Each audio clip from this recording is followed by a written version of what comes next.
오늘 주실 하나님 말씀 찾아봅니다. 신약성경 마가복음 3장 13절에서 19절입니다.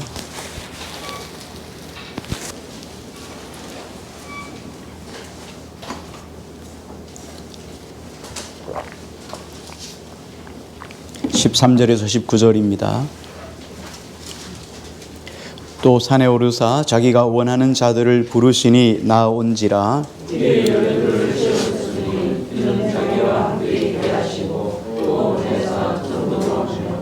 귀신을 내쫓는 권능도 가지게 하려 하심이로라.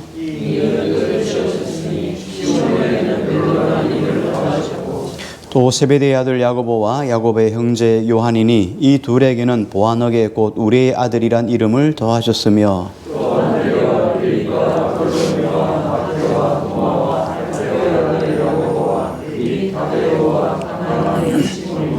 같이요. 아멘. 오늘 말씀 제목은 12 제자를 부르심이란 제목입니다. 12 제자를 부르시다. 호레이스 왈포리라고 하는 영국 사람이 있습니다. 이 사람은 아주 날 때부터 천재였습니다. 태어난 지 6개월 만에 알파벳을 다 읽었다고 해요. 그러니까 대단하죠. 6개월 만에 알파벳을 다 읽을 정도면 천재가 아니겠습니까? 2살 될 때 자기가 책에 읽는 것들을 다 읽을 정도였다고 합니다. 2살 때 책을 다 읽었다 하는 것은 대단하죠. 무슨 전설 속에 있는 인물같이 상당히 천재였던 것 같습니다. 3살 때는 중요한 연대에 있는 중요한 모든 연대를 다 외웠다고 합니다. 12살에 하버드 대학에 들어갔어요. 대단하죠. 그리고 4년 동안 공부할 동안에 올 A를 맞았다고 합니다. 한 번도 B로 떨어진 적이 없이 아주 세계적인 천재성을 발휘했다고 합니다. 이 사람이 48살로 죽었는데 하버드 대학교를 4년 올 A로 졸업했다. 그리고 그 뒤로 이 사람의 연역에는 특별한 사항이 없어요. 태어나기는 천재로 태어났지만 이 땅에서 별 의미 없이 살다가 죽었다. 48살의 나이로 죽었는데 이 사람이 죽고 난 다음에 이 사람의 집을 뒤져봤더니 집안에 전국에 있는 전차표만 아주 가득하더라고 이야기합니다. 이 사람의 관심은 전국에 있는 전차표를 모으는 것이 컬렉션이었어요. 전차표를 모으는 것이 취미였어요. 천재로 태어났지만 이 사람은 자기의 소명, 자기 인생의 비전이 무엇인지를 전혀 알지 못하다가 인생을 마감한 사람이었죠. 좋은 재주와 좋은 천재성을 가지고 태어났지만 사명을 발견하지 못하면 마치 시간을 낭비하는 것처럼 그렇게 살다가 인생을 비극적으로 마치게 된다는 거예요. 우리도 그렇습니다. 하나님이 이 땅에 역사적인 사명을 띠고 하나님 이 땅에 보내주셨는데 그냥 먹고 자고 살다가 죽었다. 이렇게 인생이 끝나면 이것만큼 비극적인 인생이 어디 있겠습니까? 사명을 깨닫지 못하는 것보다도 더 큰 비극은 실상은 없습니다. 가장 큰 비극은 내 사명이 무엇인지를 알지 못하는 것입니다. 우리가 살아갈 동안에 우리 인생 속에 위대한 순간들이 몇 번은 찾아온다고 합니다. 그런데 가장 위대한 순간이 뭐냐면 내가 사명을 깨닫는 순간이에요. 내 사명, 내가 인생 속에서 왜 이 땅에 태어났고 내가 무엇을 위해 살아가야 되고 내가 살아가야 될 목적이 무엇인지를 깨닫는 것만큼 위대한 순간은 없다는 거예요. 여러분 왜 살지요? 그렇죠. 이게 우리 인생 속에 가장 위대한 질문이 돼야 돼요. 그리고 그 대답이 여러분 인생이 주님 앞에 정말 위대한 인생으로 다시 탄생하는 순간입니다. 마가복음 3장 13절 우리 말씀 다시 한 번 더 읽을게요. 한 절만 같이 읽습니다. 시작.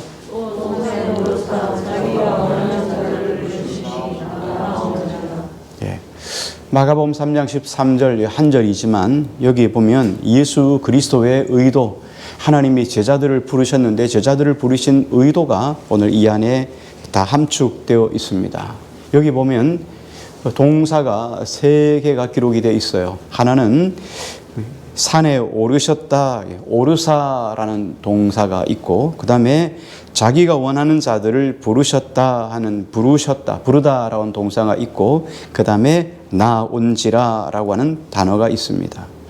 자, 오늘 이 말씀을 중심으로 우리 제자들을 부르심에 대해서 함께 생각해 보려고 합니다. 첫 번째는 먼저 예수님이 산에 올라가셨다라는 단어입니다.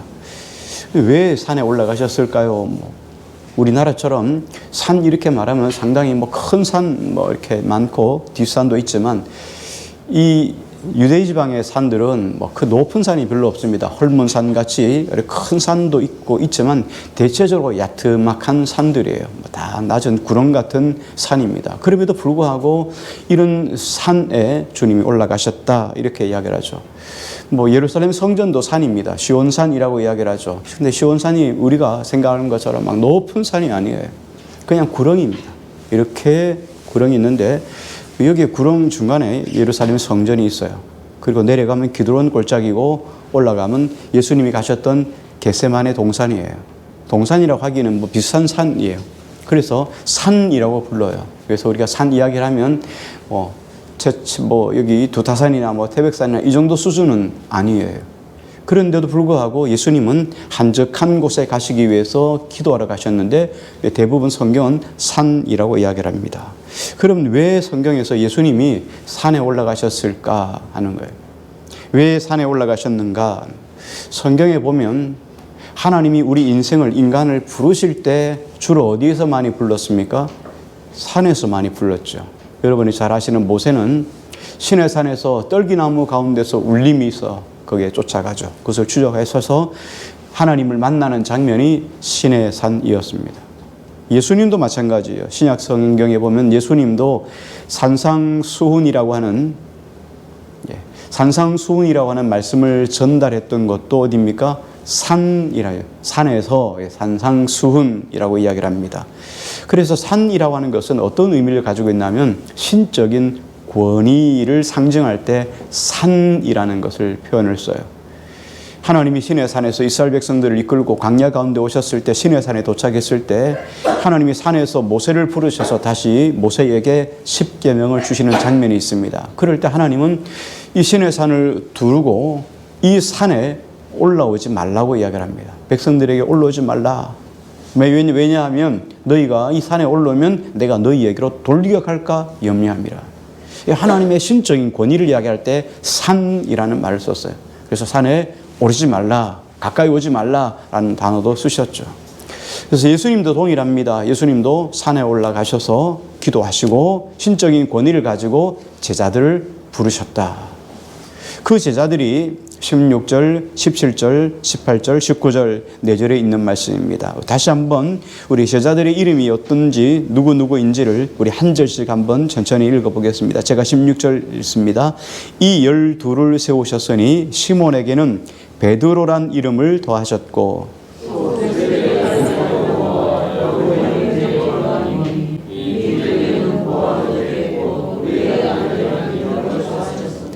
또 안드레와 빌립과 바돌로메와 마테와 도마와 알페오의 아들 야고보와 및 다데오와 가나안인 시몬이며 예수님의 12제자의 이름을 16절부터 19절까지 기록해 놓고 있습니다. 이 예수님의 제자들은 제자로 부르신 예수님의 사람 12명은 이 땅에서 예수님이 행하셨던 사명을 그대로 이어받아서 그 사명을 감당해 나가야 될 사람들이었어요. 이 사람들은 땅끝까지 이르러서 주님의 복음을 전하는 사람으로 부르심을 받았습니다. 자, 그런데 이 제자들의 한 사람 한 사람의 면면을 살펴보면 참 이상한 것들이 너무 많아요. 그냥 제자들 12명 하고 제자들 그룹이란 제자들 이렇게 하면 상당히 위대해 보이긴 한데 한 사람 한 사람을 뜯어서 보면은 이 사람들이 정말 그 면면을 바라보면 하나님의 나라의 권위에 걸맞는 사람일까? 아니에요. 전혀 그렇지 않습니다. 유명한 사람이 없어요. 다 갈릴리를 주변으로 살아갔던 그런 촌부들이에요. 전부 다 어부들, 세리들, 사람들에게서 소외받고 사람들에게서 멸시를 당했던 아웃사이더들이에요. 그러니까 이런 사람들을 예수님이 부르셨다. 여기에 잘 아시는 것처럼 세리 마태도 있고, 지지난주에 하셨던 마태, 사람들이 가버나움에 있었던 이 세리 마태, 사람들이 그와 함께 같이 어울리려고 하지 않던 이런 소외된 사람 세리도 있고, 또 여기에 보면 예수님을 은30에 팔았던 가룟 유다 같은 사람도 있어요. 그러니까 어떤 기준으로 예수님께서 이 12사람들을 부르셨을까, 뽑으셨을까 의문을 가지게 됩니다. 자, 그러면 12사람의 프로필을 조금 한번 좀 살펴보려고 합니다. 깊이 들어서 한 사람 한 사람을 뜯어봐도 한 사람 한 사람씩을 가지고 다 한 주간 설교 말씀을 전할 수 있어요. 그렇지만 거기까지는 우리가 알 필요도 없으니까 대충 큰 양력만 조금 한번 생각해 보려고 합니다. 먼저 베드로입니다. 시몬이라고 하는 베드로입니다. 시몬이라는 이름이 원래 이름이에요. 그런데 예수님이 이 베드로를 향해서 너는 이제 시몬이라 하지 말고 베드로라 이는 반석이다 하는 이름을 거기에 별명으로 덧붙여 주셨어요. 그래서 갑자기 반석이 된 거죠. 이 베드로는 갈릴리 베세다 출신의 어부입니다. 어부인데 예수님의 제자가 되었어요. 그런데 예수님의 제자들 중에서 항상 리더 역할을 했습니다. 그래서 우리 수제자라고 하는데 특이해서 수제자가 아니고 하여간 좌우지간 질서를 위해서 나이가 많은지 알 수 없지만 좌우지간 리더 역할을 그에게 주셨어요. 그래서 예수님이 특별한 어떤 일들을 하시기 위해서 따로 부르셨을 때 베드로, 야고보, 요한이 함께 갔죠. 이 A그룹이라고 하는 사람들을 특별히 변화산상에 데려갔거나 혹은 예수님이 마지막 밤을 지내실 때 겟세마네 동산에 기도하실 때 따로 부르셨던 사람들이 이 A그룹의 사람이에요. 그 중에서 베드로가 수제자라 할 만큼 가장 측근으로 예수님이 사용하셨죠. 그런데 예수님이 잡히시던 그날 밤에 베드로가 예수님이 이제 죽으러 가신다 이렇게 말하는 게 베드로가 안 됩니다. 옥에도 같이 가고 예수님 절대로 갈 수 없습니다. 내가 예수님에서 지키겠습니다. 이렇게 아주 큰 소리셨던 사람이 베드로예요. 상당히 다혈질입니다. 그러자 예수님이 이렇게 말씀하셨습니다. 너가 오늘 밤 나를 3번 부인하니라. 그런데 그날 밤 예수님이 잡히시던 그날에 예수님이 잡히시던 그 관정에서 예수님이 베드로를 이래 보고 있는데 베드로가 예수님을 부인해요. 한 소녀가 너도 저 갈릴리 출신이 아니냐 이렇게 말하니까 아니다, 나는 갈릴리 출신 아니다 말이죠. 너 경상도 출신이지 이렇게 말하니까 살 이렇게 하다가 아니야 쌀 이렇게 하는 거하고 똑같은 거예요. 나는 아니다 하고 부인하죠. 그랬더니 또 한참 있다가 또 다른 사람이 그에게 당신도 저와 함께 갈릴리 출신 한 당이 아니냐 이렇게 말했더니 맹세하여 가로되 내가 하나님의 이름을 두고 가로되 나는 저 사람과 같은 편이 아니다 라고 이야기를 했어요. 그러고 나서 또 한 번 마지막으로 한 번 더 묻자 이렇게 말하죠. 내가 저 사람이면 저 사람과 같은 당이면 내 손에 불을 붙이겠다. 나는 저 사람을 저주한다. 저주하며 맹세하여 가로되 예수님을 부인했어요. 그 순간 예수님이 베드로의 얼굴, 베드로의 눈과 예수님의 눈이 딱 마주치는 장면이 성경에 기록되어 있어요. 그때 베드로의 심정이 어땠을까요? 참 난감하네 이거였을 것 같아요. 얼마나 난감했을까요? 예수님에서 큰 소리 쳤던 베드로가 그 죽음의 위기 앞에 자기도 잡혀 죽을까 봐 그 말을 돌려서 거짓말을 할 수밖에 없는. 그런데 돌이켜서 그가 회개하죠. 예수님, 하나님 앞에 예수님을 부인했던 그 장면을 회개합니다. 그리고 마지막 순교를 당하죠. 복음을 증거하다 순교를 당하는데 전승에 의하면 이렇게 이야기를 합니다. 예수님은 십자가에 못 박혀 죽으셨는데 내가 어떻게 이 십자가에 예수님과 같이 동일하게 십자가에 못 박혀 죽겠는가? 나는 거꾸로 매달아 달라. 예수님과 같은 반열에 있을 수 없다는 거죠. 그래서 거꾸로 십자가에 못 박혀 죽었다라고 이야기를 합니다. 그래서 로마의 그 베드로 성당 지하에 가면 그 베드로의 그 무덤이 있는데 베드로 무덤을 상징하는 십자가가 거꾸로 이렇게 놓여져 있어요. 두 번째 보면 세베대의 아들 야고보가 나옵니다. 그런데 이 야고보는 제자들 중에서 가장 먼저 순교를 당한 사람이죠. 헤롯의 박해를 받다가 헤롯에 의해서 죽임을 당하게 됩니다. 이때가 예수님 오시고 난 뒤 AD 44년이에요. 그러니까 44년인데 그 뭡니까? 사도 요한이 언제 죽냐면 AD 100년경에 죽어요. 그러니까 44년하고 100년 사이는 60년 가까이 갭이 있죠. 그러니까 가장 먼저 죽은 사람이 야고보고 가장 늦게 죽은 사람이 사도 요한이에요. 요한계시록을 쓰고 AD 100년경에 죽거든요. 그러니까 좀 억울하지만 가장 먼저 순교를 당한 사람이 야고보예요. 그 다음에 세베대의 아들 요한 있습니다. 야고보 요한은 형제입니다. 갈릴리 지방에 둘 다 어부이죠. 그 어머니 잘 아는 것처럼 친척입니다. 어머니는 예수님의 친척이에요. 그래서 예수님에게 영향력을 끼치는 사람이죠. 그래서 예수님에게 이 두 아들을 하나님 나라 임하면 한쪽에는 좌의정, 한쪽에는 우의정을 세워달라고 예수님의 청탁도 했던 아주 좀 강력한 여성상을 가지고 있는 어머니를 둔 두 아들입니다. 그리고 이 사람들이 복음을 전하러 예수님과 함께 갔을 때 그렇죠. 사마리아 쪽의 사람들이 예수님을 믿지 않으니까 이렇게 이야기를 하죠. 하늘로부터 불이 내서 저들을 확 다 살아버리기를 원합니다. 불 같은 사람들이에요. 그래서 예수님이 그들에게 별명을 붙여줬어요. 우레의 아들이다. 보아너게다. 우레의 아들, 천둥의 아들이다. 이렇게 해서 그들이 막 불 같아요. 한번 막 성질이 빵 나면은 막 물불 안 가리고 이야기를 하다가 또 평소에는 또 괜찮다가 물불 안 가는 이런 사람이에요. 그런데 이 요한이 나중에는 사랑의 사도라는 것을 봤죠. 그래서 요한 1서, 요한 2서, 요한 3서 그리고 요한계시록을 기록한 사람이 바로 사도 요한이에요. 그래서 서로 사랑하자 하는 말을 쓰죠. 사도 요한이 사랑에 관한 이야기를 쭉 쓰죠. 보면 제일 마지막까지 살아남아서 밤모섬, 이탈리아의 그 섬, 작은 섬 밤모섬에 갇혀 있다가 거기서 요한계시록을 계시받아서 요한계시록을 씁니다. 그리고 AD 100년에 100년경에 죽음을 당하게 되죠. 그 다음에 베드로의 형제인 안드레입니다. 갈릴리 베세다 출신의 어부입니다. 그런데 요한의 소개로 제자가 되었습니다. 그래서 요한의 소개로 예수님을 만나자마자 가장 먼저 예수님을 영접하고 난 다음에 가장 먼저 자기의 형제였던 베드로를 예수님에게 데려와서 전도한 사람이죠. 그러니까 깨닫고 하고 행동이 일치된 사람이에요. 그러니까 은혜 받고 막바로 복음을 전해서 자기의 가족을, 자기 형제를 데려와서 예수님께로 인도한 사람이죠. 그 후에 그도 순교를 당하게 됩니다.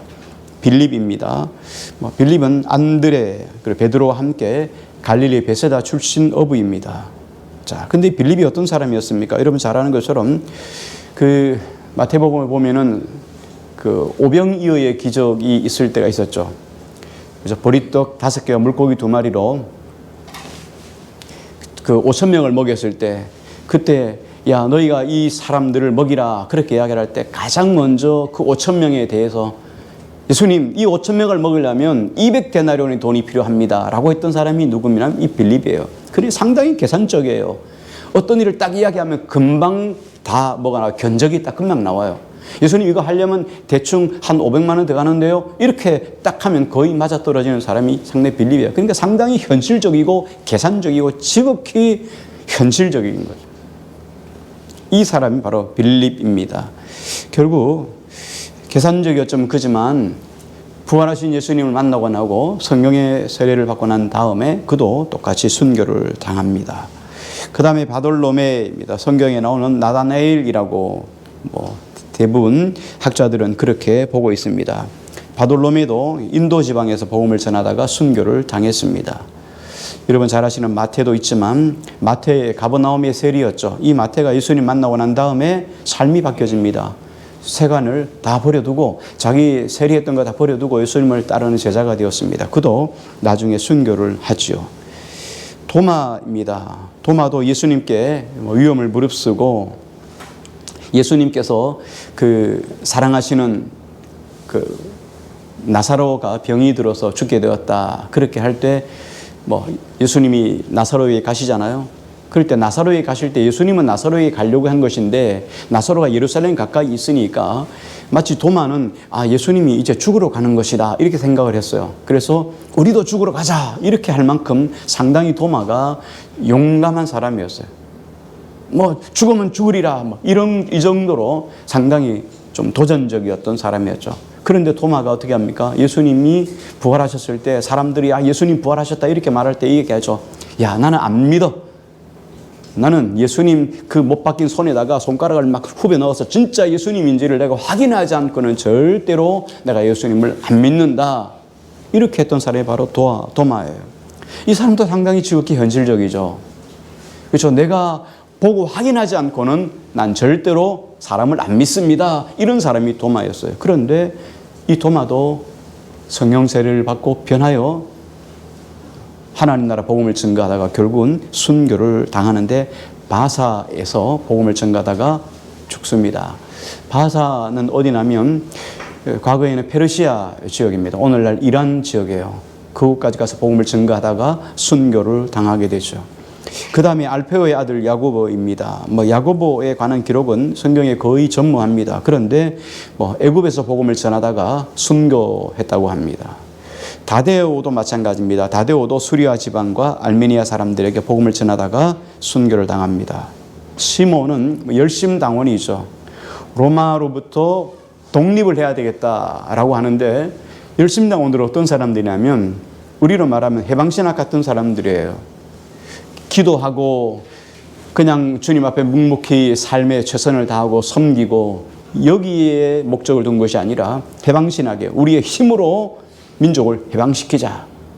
이런 사람이 바로 열심당원인데 현실 문제에 상당히 관심이 많죠. 결국은 이 사람도 십자가형으로 순교를 당합니다. 그리고 마지막에 잘 아시는 것처럼 가룟 유다예요. 은 30냥의 예수님을 팔아버린 가룟 유다입니다. 이렇게 12명을 기록했어요. 마가가 12명의 제자들을 쭉 기록했는데 이 말씀을 생각하면서 12명의 16절부터 19절까지 제자들을 쭉 기록하면서 마가가 이곳에 예수님의 제자들을 기록한 의도가 무엇일까를 생각해 봐요. 왜 여기에다가 12명의 제자들의 이름을 기록했을까요? 이 사람들의 면면을 바라보면 여러분이 잘 아시는 것처럼 다 갈릴리 사람들이에요. 대체적으로 갈릴리 주변의 사람들이에요. 그러니까 갈릴리 지방의 사람들이에요. 갈릴리 지방에 있었던 벳세다, 가버나움, 이 갈릴리 근처에 있는 사람들, 갈릴리는 상당히 도시 예루살렘하고 떨어져 있는 곳이어서 사람들이 척박한 지역에 살고 있는 사람들이 소외되고 척박한 환경 속에서 살아갔던 가난한 어부들이에요. 그리고 직업을 가지고 있는 것은 세리 마트에 갔죠. 사람들한테 외면을 당했던 그런 세리예요. 그런데 이런 사람들이 하나님 나라의 부르심을 받았다는 거예요. 예수님 정도라면 하나님의 그 큰 영광의 나라를 세워가는 일에 여러분 같으면 12명을 선택한다면 어떤 사람을 선택하겠습니까? 최소한 대통령, 밑에 장관, 재벌 이런 사람들을 부르지 않겠어요? 근데 그런 사람들보다가 이렇게 한참 차이가 나는 맨 밑바닥 인생과 같은 사람들, 그 당시의 어부들, 하루 고기 잡아서 하루를 연명해 나가는 이런 사람들을 예수님이 선택하셨다는 거예요. 그러면 마가가 왜 예수님께서 이런 사람들을 선택하셨는가를 제자들의 이름을 기록하면서 여기 써놓은 이유가 뭐냐 하는 거예요. 여러분이 잘 아시는 것처럼 고린도서에 보면 사도 바울이 우리를 부르신 그 부르심을 지금 마가가 너무 잘 알고 있어요. 그 부르심에 마가가 의도하는 그 의도를 바울은 잘 읽고 있어요. 그래서 고린도전서 1장에 26절부터 29절에 보면 이렇게 설명을 했어요. 형제들아, 너희를 부르심을 보라. 지금 이 이야기는 오늘 먼저 앞서 불렀던 제자들에 대한 면면이기도 하고, 그리고 오늘 우리를 부르심하고 똑같은 거예요. 당시에 고린도 교회 성도들을 향해서 바울이 이야기했던 내용하고, 그리고 오늘 우리의 부르심도 동일한 거예요. 그러면서 이렇게 말씀하셨어요. 보라, 육체를 따라 지혜로운 자가 많지 아니하며. 우리가 다 지혜롭습니까? 제자들이 다 지혜로웠을까요? 아니죠. 무식했어요. 그리고 상당히 현실적이었어요. 자, 지혜로운 자가 많지 아니하며 능한 자가 많지 아니하며 문벌 좋은 자가 많지 아니하도다. 그렇죠? 갈릴리 배 사람들이 뭘 배웠겠어요? 그러나 하나님께서 세상에 미련한 것들을 택하사 지혜 있는 자들을 부끄럽게 하시려고, 세상에 약한 것들을 택하사 강한 것들을 부끄럽게 하려 하시며, 하나님께서 세상에 천한 것들과 멸시받는 것들과 없는 것들을 택하사 있는 것들을 폐하려 하시나니. 자, 하나님의 부르심을 보면은 특징이 크게 세 가지예요. 문벌 많은 자들을 부르시지 않았다. 똑똑한 사람을 부르신 것이 아니다. 여러분, 예수 믿는데 뭐가 있어야 똑똑합니까? 머리가 빠박 돌아가 성경 공부할 때 막 착착착 이렇게 외우고, 야, 성경한테 답을 잘하고, 여러분, 이렇게 하기를 원합니까? 예수님이 누구이신가를 아는 것은 문벌로 되는 게 아니에요. 성령으로 거듭나지 않으면 아무리 설명해도 이해가 안 되는 거예요. 모르는 거예요. 연예인 교회를 다니셨던 옛날에 아주 오래된 그 코미디언 한 분이 있었어요. 구봉서 장로라고, 지금 여러분 가물가물 다 잘 모르실 분도 있지만, 연예인 교회가 지금은 이제 연예인 교회로 바뀌었죠. 연예인 교회에 다녔었는데, 그때 이제 여러분들이 같이 여러 명이 모여서 성경 공부를 하는 거예요. 그래서 목사님이 이제 성경 공부를 가르치는데 그 중에 동정녀 탄생에 관한 이야기를 설명하는 거예요. 어저께도 잠깐 말씀드렸지만, 여러분 믿어집니까? 안 믿어지죠. 그룹에서 모여가지고 있는데 한 사람이 얘기했어요. 어떻게 성령으로 남자 없이 어떻게 태어났냐 말이죠. 어떻게 예수님이 남자 없이 태어날 수 있는가? 이건 나 도저히 못 믿겠다. 그래서 그 성경공부 그룹에서 계속 설왕설래를 하면서 그렇게 그룹이 갔어요. 그런데 목사님 가르쳐도 안 믿으니까, 안 믿어지니까 어떻게 하겠어요? 여러분 같으면 안 믿어지는데 어떻게 하겠어요? 그런데 거기서 구봉서 장로가 이렇게 하겠어요. 하도 안 되니까 화를 버럭내면서, 야, 이 사람아, 지 남편이 지 서방이 믿는다는데 뭘 문제가 있냐고. 지 서방이 믿는다는데, 남편이 믿는다는데 뭘 당신이 뭐래 문제가 많어. 이렇게 이야기를 했다는 말이 있죠. 자, 그래요. 하나님께서 지혜롭고 똑똑한 사람을 부른 게 아니라는 거예요. 왜? 똑똑하다고 이러면 성경 잘 많이 아는 거 아니에요. 하나님께서 지혜의 영을 주셔야 돼요. 믿어지는 영을 주셔야 돼요. 자, 그리고 여기 보니까 뭐라 말합니까? 하나님께서 강한 사람을 택한 것이 아니라는 거예요. 강력한 힘이 있는 파워가 있는 사람을 부른 게 아니라는 거예요. 그렇잖아요? 여러분, 세상에 강력한 사람이 대통령이 여기 들어오면 여러분 어떻게 하겠어요? 대통령이 들어오면 여러분 성경 다 아나요? 대통령 들어와도 여러분 새신자예요. 다시 확신반부터 시작하는 거예요. 그렇지 않아요? 대통령이 들어오면 여러분 대통령이 설교하라 그러겠어요? 직분은 대통령이지만 신앙 안에서는 새신자예요.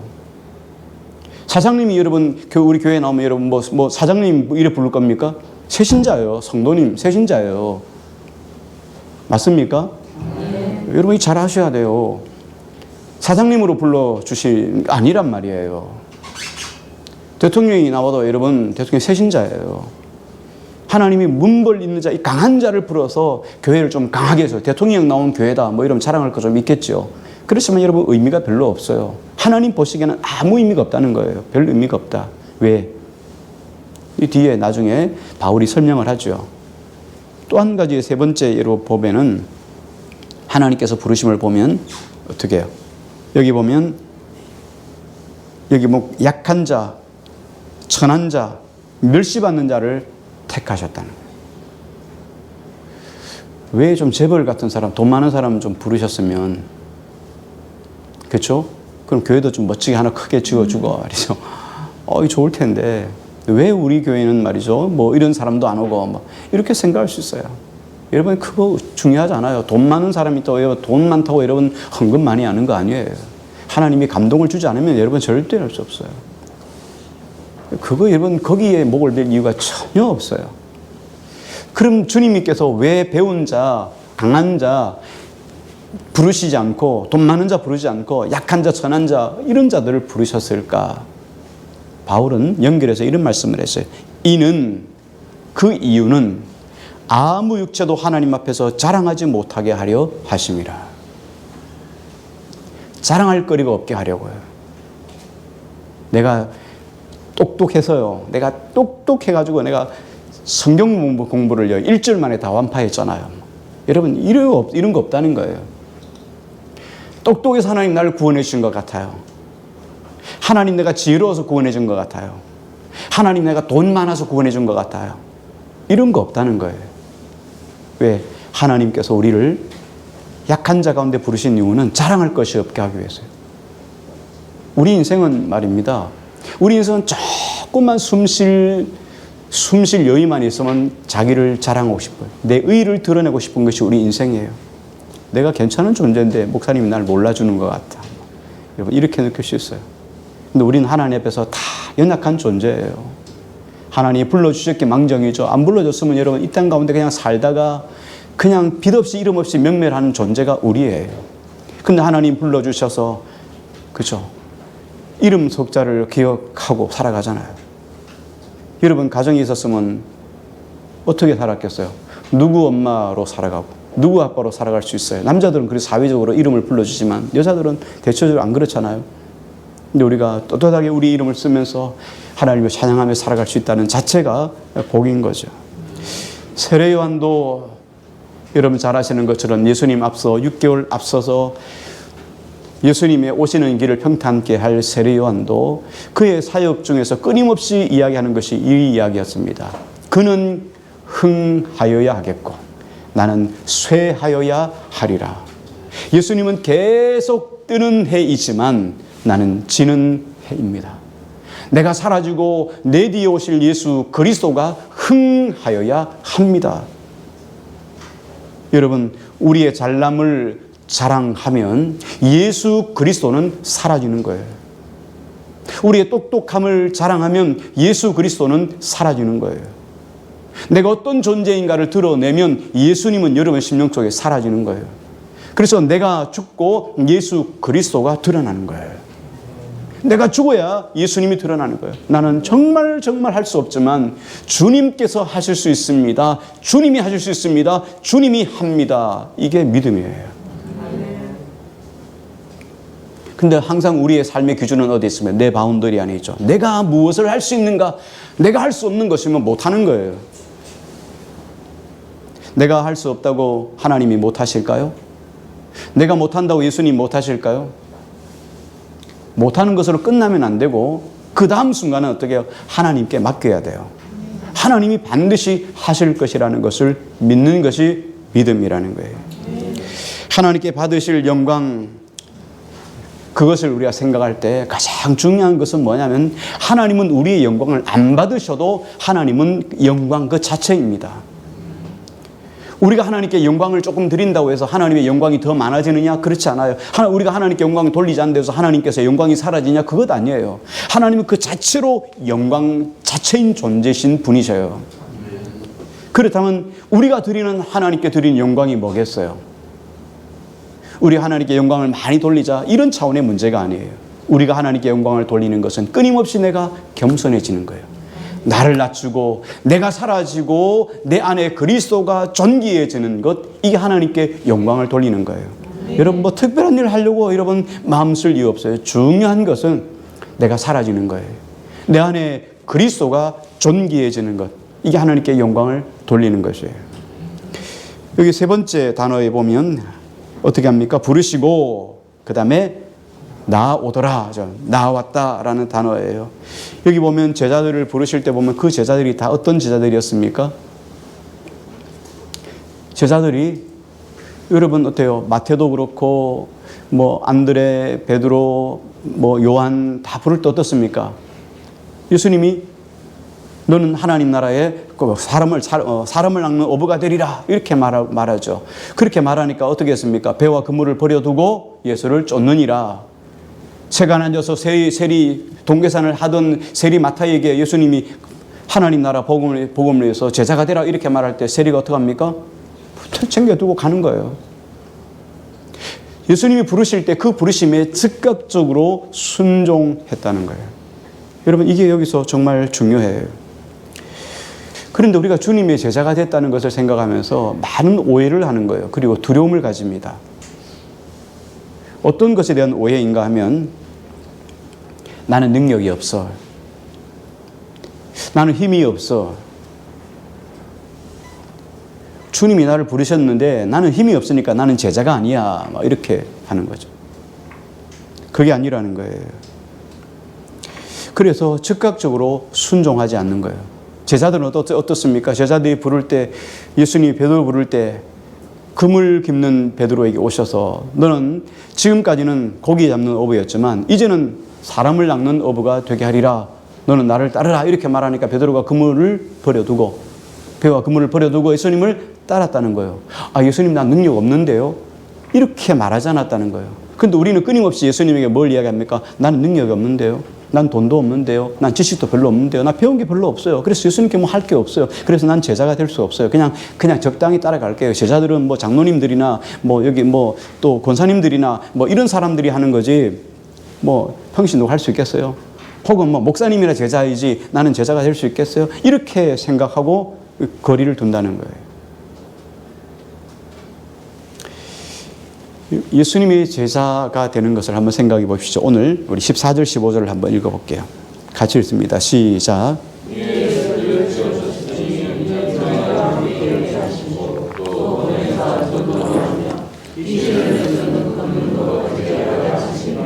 아멘. 예수님이 우리를 제자로 부르실 때 제자에게 주신 하나님의 의도, 하나님의 의미 세 가지입니다. 하나는 어떻게 하셨습니까? 첫 번째는 예? 그렇죠. 자기와 함께 있게 하시고, 두 번째는요, 전도하게 하시고, 세 번째는요, 귀신을 내쫓는 권능도 가지게 하려 하십니다. 자, 저를 잠시 보시기 바랍니다. 예수님이 우리를 부르신 목적, 교제하기 위함이에요. 예수님과 교제하기 위해. 예수님이 우리를 계속 교제하기를 원한다는 거예요. 교제가 뭡니까? 밥 먹고 차 마시고 이런 거잖아요. 그렇죠? 밥 먹고 차 마시고 밥이 목적입니까? 차가 목적이에요? 차가 목적이면 여러분 뭐 앉아가지고 차를 뭐 100잔 마시죠 뭐. 그게 아니잖아요. 차 마신 이유가 뭐예요? 대화하자잖아요. 대화.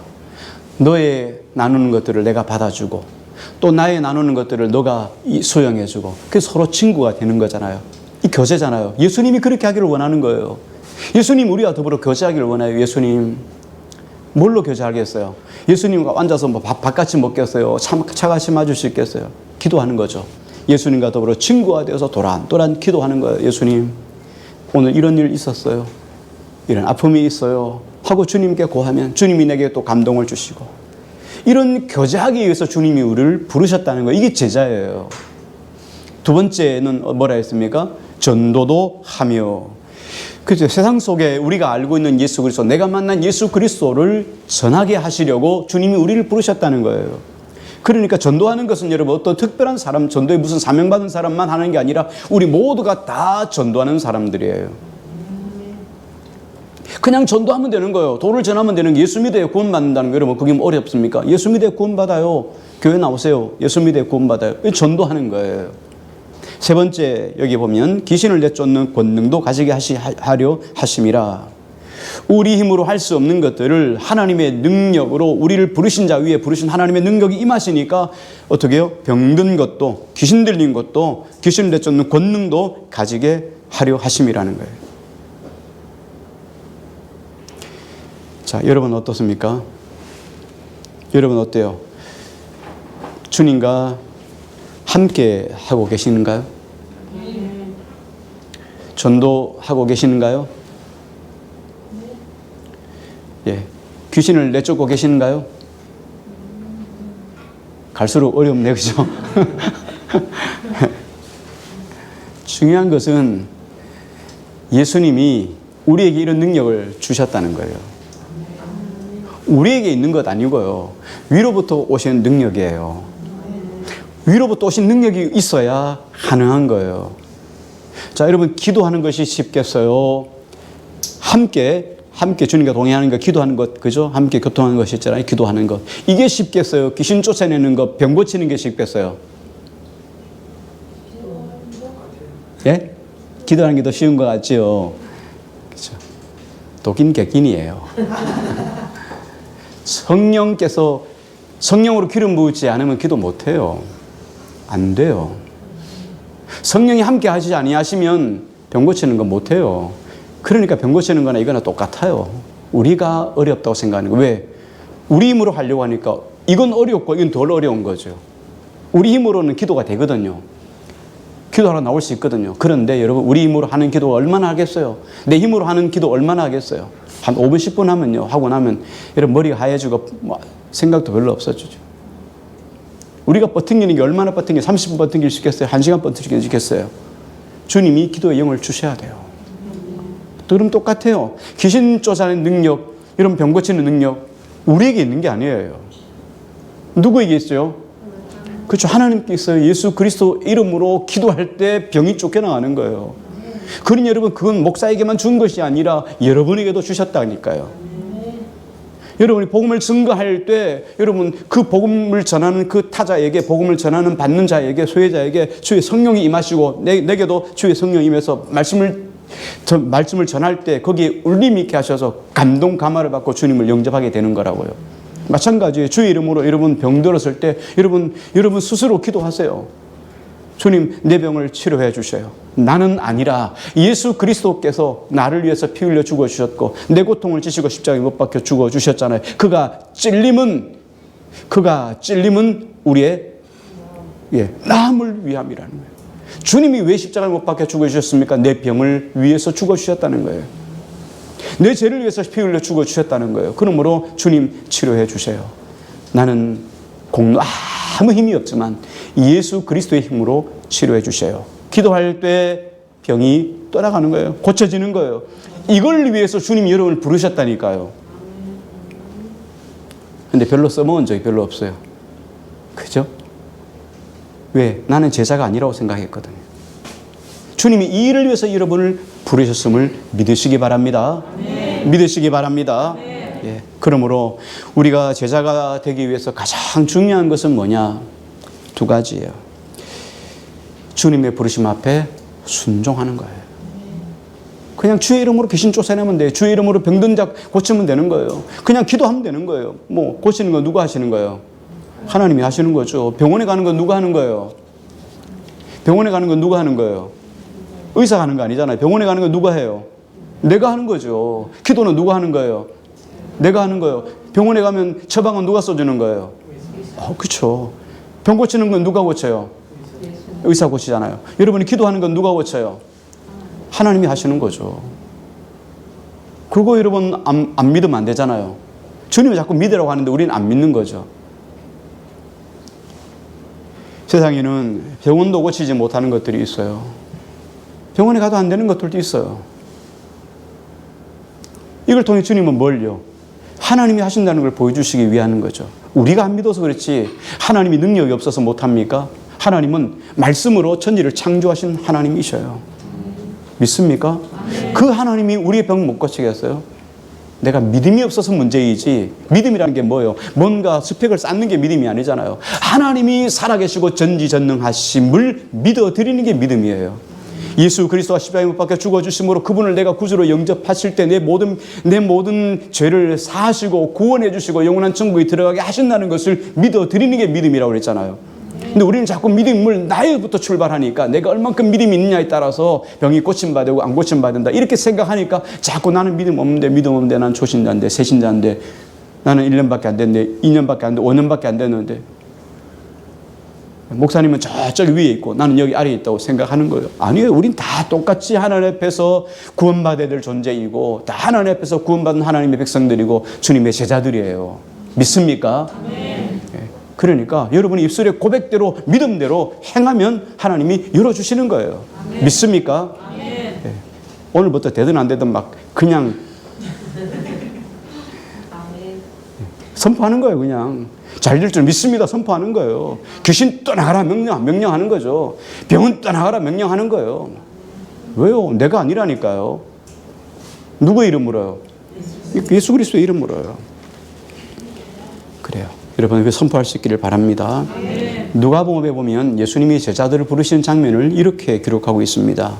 누가복음 6장 12절 13절 보니까 이때 예수께서 기도하시러 산으로 가사 밤이 새도록 하나님께 기도하시고 밝음에 누가복음입니다. 그 제자들을 부르사 그 중에서 12를 택하여 사도로 칭하셨으니 예수님이 12제자를 부르시기 전에 어디 가셨냐면 산에 올라가셨어요. 그리고 밤새도록 기도했습니다. 오늘 이 말씀이 정말 중요해요. 여기 보면 밤새도록 기도했다. 자, 기도는 예수님께서 우리에게 특별히 강조하고 강요하셨던 가장 중요한 교훈이 기도했다는 거예요. 예수님은 제자를 부르시기 전에도 밤새도록 기도하시고 제자들을 부르셨어요. 그리고 예수님이 하나님의 나라의 사역을 하시기도 전에 광야에 들어가서 40일 동안 금식하며 기도하시고 하나님 나라 사역을 선포하셨어요. 자, 그리고 예수님께서 제자들을 부르실 때도 밤새 기도하셨지만 예수님이 십자가에 못 박혀 죽기 전에도 겟세마네 동산에 올라가셔서 예수님이 어떻게 하셨죠? 기도하셨어요. 다시 말하면 밤새도록 예수님이 제자들에게 기도를 부탁하시기도 하고 본인도 땀방울이 핏방울이 될 때까지 간절히 부르짖어 하나님께 기도했다는 거예요. 주님은 누구십니까? 하나님의 본체라고 하셨잖아요. 하나님이심에도 불구하고 예수님이 기도하셨어요. 하나님의 아들이심에도 불구하고 기도하셨다는 거예요. 예수님은 모든 일을 하기에 앞서서 반드시 기도하셨어요. 만왕의 왕이시고 하나님의 아들이심에도 불구하고 친히 기도로 모범을 보여주셨다는 거예요.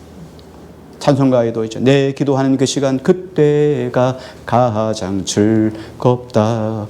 주 세상에서 일찍이 저 요란한 곳 피하여 빈들에서 나 산에서 온 밤을 세워 지내사 주 예수 진이 기도로 큰 본을 보여주셨네. 빈들에서나 산에서나 예수님은 항상 제자들에게 우리들에게 큰 본을 보여주셨다는 거예요. 모든 일 매사에 기도하고 하더라, 기도하고 하더라, 기도하고 하더라. 이게 우리의 삶이에요. 여러분 어떤 일을 하시기 전에 올해가 다가기 전에 우리 올해 목표가 뭐였습니까? 뜻을 정하여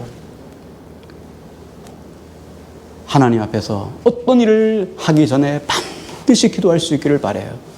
예수님처럼 기도하시고 제자들을 세우시고 기도하시고 어떤 일을 하시고 기도하시고 십자가에 못 박기까지 기도하시면서 십자가로 나아가신 것처럼 늘상 기도할 수 있기를 바랍니다. 오늘 우리도 주님으로부터 부름을 받은 주님의 제자입니다. 제자들처럼 예수님께서 말씀하시기를 너희는 집과 모든 것들을 버려두고 나를 따르라. 이렇게 우리는 목소리 듣지 않아서 예수님이 여러분에게 집 버리고 나와라. 부모와 전토를 다 버리고 나를 따르라. 주님은 이렇게 말씀하시진 않았지만 그럼에도 불구하고 우리는 이 세상에서 이 세상이 가지고 있는 가치관, 이 세상이 살아가는 삶의 방식을 따라가지 않는 사람들이에요. 우리는 어떤 사람들입니까? 하나님 나라의 시민으로 살아가요. 주님의 제자이지만 하나님 나라 법칙으로 살아갑니다. 지금까지는 우리의 삶의 원칙이 있었습니다. 삶의 방식이 있습니다. 그러나 그 삶의 방식과 원칙을 다 버려두고 하나님 나라 원칙과 방식으로 살아가는 사람들이에요. 우리는 두 가지를 꼭 기억할 수 있기를 바랍니다. 주님은 오늘 우리를 제자로 부르셨어요. 자, 제자에게는 두 가지만 여러분 꼭 잊지 마시기 바랍니다. 하나는 기도하십시오. 식사 기도만 아니라 하루가 시작하면서 기도하시고 마무리하면서 기도하시고 어떤 일을 시작할 때 기도하시고 어떤 일을 마치고 기도하시고 모든 일에 여러분 삶 속에 기도가 되기를 바랍니다. 이게 제자의 삶이에요. 또 한 가지 주님께서 말씀하시면 곧바로 즉시로 순종하는 것. 이 제자예요. 주님 지금은 안 돼요. 내일 할게요. 모레 할게요. 다음에 할게요. 다음에 한다고 해서 하는 사람 거의 못 봤어요. 다음에 하겠다는 얘기는 안 하겠다는 얘기예요. 주님 다음에 할게요. 이게 아니라 지금이에요. 지금. 지금.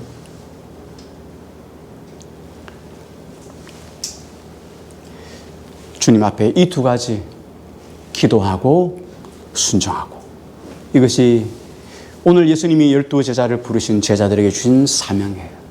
오늘 이것으로 세상을 넉넉히 이기는 저와 여러분 되시기를 주의 이름으로 축원드립니다.